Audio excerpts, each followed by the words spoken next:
संजय राउत जी, आपने मुझे कहा कि मैं एक हरामखोर लड़की हूं।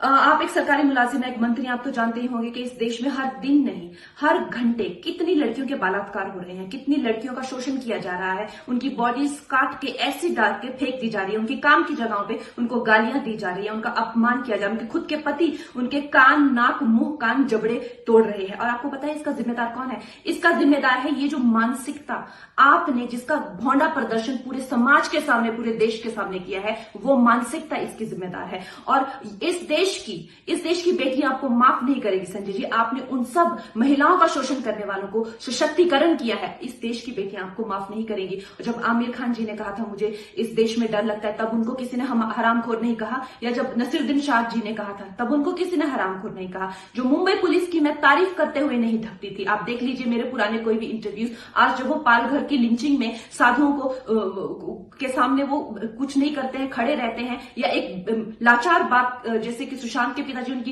एफआईआर नहीं लेते हैं, मेरी स्टेटमेंट नहीं लेते हैं, तो इस प्रशासन के चलते हुए अगर मैं उनकी निंदा करती हूं, ये मेरी अभिव्यक्ति की आजादी है, मैं उनकी निंदा करती हूं। संजय जी, मैं आपकी निंदा करती हूं, आप महाराष्ट्र नहीं है, आप ये नहीं कह सकते कि मैंने महाराष्ट्र की निंदा की। और संजय जी, मैं 9 सितंबर को आ रही हूं, आपके लोग कह रहे हैं कि आप लोग मेरा जबड़ा तोड़ देंगे, आप लोग मुझे मार डालेंगे। आप लोग मुझे मारिए, क्यों? क्योंकि इस देश की जो मिट्टी है वो ऐसे ही खून से सींच कर इस देश की जो गरिमा है और अस्मिता के लिए न जाने कितने लोगों ने अपनी जान दी है। और हम भी देंगे संजय जी, हम भी देंगे, क्योंकि हमको भी वो कर्ज निभाना है। मिलते हैं 9 सितंबर को। जय हिंद, जय महाराष्ट्र।